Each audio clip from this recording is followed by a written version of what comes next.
ইন্দোরের রাজ্যে লাগলো আগুন, আর এই ঘটনাকে কেন্দ্র করে ঘটনাস্থলে পৌঁছলো দমকলের একটি ইঞ্জিন। অবাক হলেও সত্যি, ইন্দোরের তাণ্ডবে গৃহস্থের বাড়িতে শর্ট সার্কিটে হয়ে লাগলো আগুন। ঘটনাটি ঘটেছে সোমবার মধ্যরাতে বীরভূম জেলার ময়ূরেশ্বর 2 নম্বর ব্লকের অন্তর্গত ময়ূরেশ্বর হাটতলা পাড়ায়। এই বিষয়ে স্থানীয় সূত্রে জানা যায়, ওই গৃহস্থের বাড়িতে ইলেকট্রিক বোর্ড থেকে শুরু করে বিদ্যুৎ সাপ্লাইয়ের জন্য বাড়ির মধ্যে বিভিন্ন জায়গায় তারের সংযোগ করা আছে, আর সেই সমস্ত তার বিভিন্ন জায়গায় কেটে তছনছ করে দেয় ইন্দুরে। ঠিক সেই ঘটনার জেরেই সোমবার রাতে আচমকায় শর্ট সার্কিট হয়ে যায়, যার ফলে বাড়ির মধ্যে ছড়িয়ে পড়ে আগুন। আর আগুন ছড়াতেই পুড়ে ছাই হয় বাড়ির বিভিন্ন অংশ।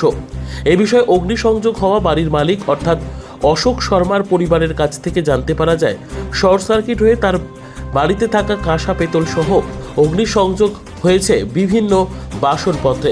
পাশাপাশি পুড়ে ছাই হয়েছে বাড়ির একাধিক নতুন জামাকাপড়। আর অগ্নিসংযোগ হতেই ঘটনার খবর দেওয়া হয় দমকল অফিসে। ঠিক তারপর তড়িঘড়ি দমকলের একটি ইঞ্জিন এসে আগুন নেভানোর কাজ সম্পন্ন করে বলে জানা যায়।